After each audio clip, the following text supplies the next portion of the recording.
Assalamualaikum warahmatullahi wabarakatuh. Selamat siang anak-anak semua.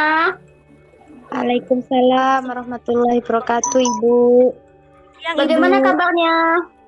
Baik, alhamdulillah. Alhamdulillah Ibu. ya.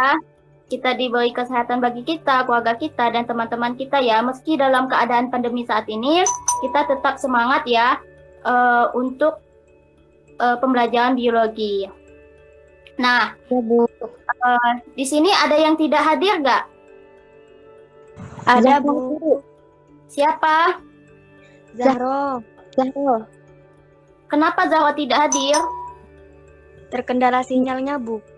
Iya, Bu. Iya. Terkendala sinyal. Karena pembelajaran kita secara online, sering terjadi tenggelamnya sinyal ya. Tapi kita tetap semangat ya.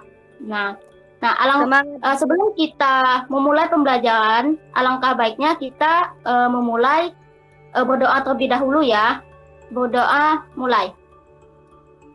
Doa selesai. Nah, sebelum kita memulai materi baru, Ibu ingin mengulas kembali materi minggu kemarin. Nah, minggu lalu kita sudah mempelajari tentang sistem koordinasi. Nah, ada yang masih ingat tidak struktur jaringan organ dari sistem koordinasi itu apa saja? Masih, Bu. Ya, apa saja Mbak Cindy? Nah, di struktur jaringan organ dari sistem koordinasi itu terdapat sel saraf, hormon, dan alat indera, Bu. Nah, betul. Jadi, sistem koordinasi itu terdapat sel saraf, hormon, dan juga alat indera. Jadi, materi sistem koordinasi ini akan berkaitan dengan pembelajaran kita hari ini, yaitu tentang psikotopika. Nah, terus apa kaitannya dengan sistem koordinasi dengan psikotopika? Nah, jadi sebelum kita memulai pembelajaran, Ibu ingin menyampaikan tujuan pembelajaran kita hari ini, yaitu yang pertama, peserta didik dapat menjelaskan pengertian senyawa psikotopika secara literatur dengan baik. Peserta didik dapat mengetahui dan menganalisis jenis-jenis senyawa psikotopika secara diskusi. Yang ketiga, peserta didik dapat menjelaskan bahaya penyalahgunaan senyawa psikotopika melalui diskusi dengan baik dan benar. Yang keempat, peserta didik dapat mengaplikasikan langkah-langkah penanggulangan penyalahgunaan senyawa psikotopika dalam kehidupan sehari-hari melalui diskusi dengan baik dan benar. Yang kelima, peserta didik mampu menyajikan data berupa poster kreatif tentang anti narkoba melalui diskusi dan studi literatur dengan jelas. Nah, coba kalian perhatikan dan amati gambar yang Ibu tampilkan ini. Kira-kira ini gambar apa ya? Gambar obat-obatan, Bu. Nah, benar. Ini adalah gambar obat-obatan. Nah, jadi obat-obatan ini termasuk golongan senyawa zat psikotropika. Nah, jadi apa saja yang dimaksud dengan senyawa zat psikotropika? Saya, Bu. Ya. Psikotropika adalah zat atau obat yang bekerja menurunkan fungsi otak serta merangsang susunan syaraf pusat sehingga menimbulkan reaksi berupa halusinasi, ilusi, gangguan cara berpikir, perubahan perasaan yang tiba-tiba, dan dapat menimbulkan rasa kecanduan bagi pemakainya. Nah, benar. Terima kasih Mbak Rani. Nah, terus kita lanjut ya. Macam-macam psikotropika itu menurut tujuan penggunaan dan tingkat resiko ketergantungan itu terbagi menjadi 4 golongan, yaitu golongan pertama itu sangat kuat. Golongan ini dilarang digunakan dalam terapi, biasanya digunakan sebagai penelitian, contohnya seperti ekstasi. Nah, golongan kedua ini lumayan kuat, biasanya digunakan untuk terapi orang yang sedang sakit seperti kanker, serta untuk mengetahui ilmu pengetahuan, contohnya seperti amfetamin. Golongan ketiga, selanjutnya golongan ketiga sedang, dia itu memiliki potensi yang sedang dan memiliki efek ketergantungan, contohnya amorbarbital. Dan selanjutnya golongan keempat sangat luas dan terapi dan ilmu pengetahuan serta memiliki potensi ringan, contohnya diazepam. Kita lanjut ya. Ya, Bu. Nah, jadi kita lanjut tentang dampak-dampak penyalahgunaan pistopika ya. Pistopika apabila dipersalahgunakan akan menimbulkan dampak yang merugikan bagi kita. Dampak penyalahguna pistopika diantaranya dampak jasmani, kejiwaan, ketergantungan, serta dampak sosial. Sangat banyak ya dampak-dampaknya itu. Yang pertama kita bahas dulu dampak jasmani. Dampak jasmani atau tubuh meliputi gangguan pada sistem saraf, kejang-kejang, halusinasi, gangguan kesadaran, dan kerusakan saraf. Nah, terus dampak kejiwaan rohani itu meliputi intoksikasi atau keracunan, yaitu gejala yang ditandai seorang yang telah merasakan efek penggunaan narkoba seperti mabuk, ya kan? Dia mabuk menggunanya.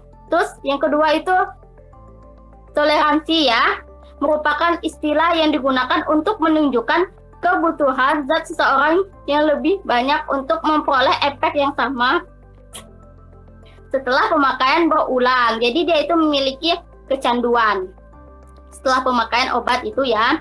Terus yang ketiga itu withdrawal syndrome. Gejala putus asa biasanya dikenal oleh pecandu dengan sebutan sakau. Gejala ini akan hilang jika menggunakan kembali zat tersebut. Terus dampak sosial itu, dia itu berbagai penelitian telah membuktikan bahwa persentase kriminalis yang terjadi lebih besar ditimbulkan oleh orang yang menggunakan zat psikotropika atau narkoba yang dapat meningkatkan perilaku agresif seorang baik fisik maupun psikis. Adapun dampak sosial itu meliputi lingkungan keluarga, lingkungan sekolah maupun lingkungan masyarakat. Nah, lingkungan keluarga ini orang yang menyalahkan guna pistopika ini sering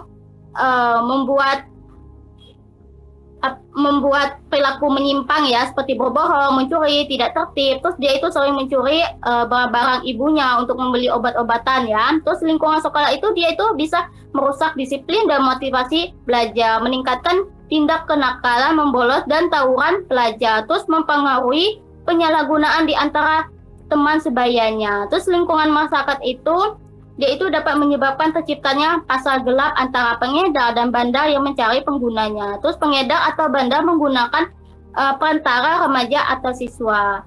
Nah, terus kita lanjut kaitan psikotropika dengan sistem koordinasi. Psikotropika dapat mempengaruhi sistem saraf berdasarkan pengaruhnya terhadap sistem saraf. Psikotropika ini dapat dibeda menjadi 3 golongan, yaitu yang pertama depresan, zat atau jenis obat yang memiliki fungsi mengurangi aktivitas fungsional tubuh. Jenis ini dapat membuat pemakai merasa tenang, bahkan tertidur dan tak sadarkan diri. Contohnya seperti morfin, kodein, dan lain-lainnya. Penggunaan depresan ini yang tidak tergali dan tanpa pengawasan menyebabkan terganggunya fungsi sistem saraf, ketidakpekaan sel saraf sensoris dan motorik, penurunan fungsi alat indera ya. Terus kecanduan juga. Terus yang kedua stimulan, zat atau obat yang dapat merangsang fungsi tubuh dan meningkatkan gairah kerja serta kesadaran. Contohnya itu seperti kafein, kokain atau sabu-sabu. Terus ini dapat menyebabkan tekanan darah tinggi dan peningkatan detak jantung, depresi serta stroke. Yang tiga yaitu menimbulkan halusinogen, zat atau obat yang menimbulkan efek halusinasi yang bersifat merubah perasaan dan pikiran. Contohnya seperti ganja. Penggunaan halusinogen ini dapat melamanya kemampuan mengingat dan mempelajari sesuatu serta menurunnya sistem reproduksi dan sistem kekebalan tubuh. Nah, terakhir kita akan mempelajari tentang pencegahan penyalahgunaan psikotropika. Nah, jadi untuk mencegahnya itu harus memiliki kesadaran pada diri kita sendiri ya, yaitu meyakinkan dari tidak membutuhkan narkoba dalam menghadapi segala persoalan hidup, membatasi pergaulan dengan kelompok pengguna narkoba. Terus pencegah penyalahgunaan psikotropika memerlukan peran bersama antara keluarga, masyarakat, dan pemerintah. Terus peran anggota keluarga itu apa saja? Yaitu sebagai menjaga anak-anaknya supaya membatasi pergaulan secara bebas ya. Karena anak-anak ini banyak sekali yang anak-anak atau remaja itu banyak sekali yang lebih banyak menggunakan psikotropika. Jadi harus dibatasi dalam pergaulan bebas. Nah, terus peran anggota masyarakatnya itu apa saja? Yaitu sebagai anggota masyarakat, kita perlu mendorong pengingatan pengetahuan anggota masyarakat tentang bahaya penyalahgunaan psikotropika. Selain itu perlu adanya pemberian informasi kepada pihak yang berwajib jika ada pemakai dan pengedar di lingkungan tempat tinggal. Terus peran pemerintah itu apa saja? Yaitu mencegah terjadinya penyalahgunaan psikotropika dengan cara mengeluarkan aturan hukum yang jelas dan tegas. Di samping itu, setiap penyalahan guna, pengedar, pemasok, pengimpor, atau bahkan pembuat itu diberikan hukum yang menimbulkan efek jera bagi pelaku, mencegah yang lain dari kesalahan yang sama. Nah, nanti Ibu akan mengirimkan LPKBD di grup WhatsApp ya, nanti kalian kerjakan. Jadi ada yang ingin bertanya? Cindy belum, Bu. Belum ya? Nah, kalau belum ada yang ingin bertanya, Ibu ingin memberi penguatan bahwa psikotropika ini adalah zat atau obat yang bekerja menurunkan fungsi otak serta merangsang susunan saraf pusat sehingga menimbulkan reaksi berupa halusinasi, ilusi, gangguan cara berpikir, perubahan perasaan yang tiba-tiba dan menimbulkan rasa kecanduan pada pemakainya. Serta dampak psikotropika itu sangatlah berbahaya ya bagi kesehatan kita seperti jasmani, rohani, dan dampak sosial.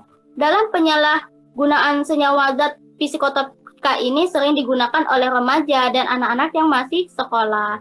Yang disebabkan apa? Yaitu disebabkan dengan pergaulan yang bebas. Terus dalam pencegahannya senyawa psikotropika ini berasal dari kesadaran dari kita. Kesadaran dari kita bahwa psikotropika ini bukan hanya menghancurkan pada diri kita, tapi juga berdampak bagi masyarakat, sekolah, bahkan keluarga. Nah, jadi dapat kita simpulkan bahwa kita tadi sudah mempelajari tentang pengertian-pengertian psikotropika, jenis-jenisnya psikotropika, terus kita sudah mempelajari tentang kaitan sistem koordinasi dengan psikotropika serta cara mencegahnya juga ya. Iya, Bu. Ada yang ingin bertanya? Tidak, Bu. Tidak. Paham. Yaudah, kalau gitu, kalau tidak ada yang ingin bertanya, maka Ibu akan memberi tugas, yaitu tentang tugas foster kreatif anti narkoba, dikumpul pada minggu depan, dan untuk LPKD-nya Ibu kasih waktu malam ini untuk dikumpulkan ya. Nah, materi selanjutnya kita akan mempelajari materi psikotropika, masih kita lanjutin ya. Nah, terus Ibu harap kita tetap semangat ya untuk mempelajarinya, pembelajaran biologi. Ibu rasa cukup materi kita hari ini. Apabila ada kesalahan, Ibu mohon maaf ya. Akhir kalam, Ibu ucapkan Assalamualaikum warahmatullahi wabarakatuh. Waalaikumsalam warahmatullahi wabarakatuh. Terima kasih, Ibu. Iya, sama-sama. Semangat ya. Ya, Bu. Ya, Bu.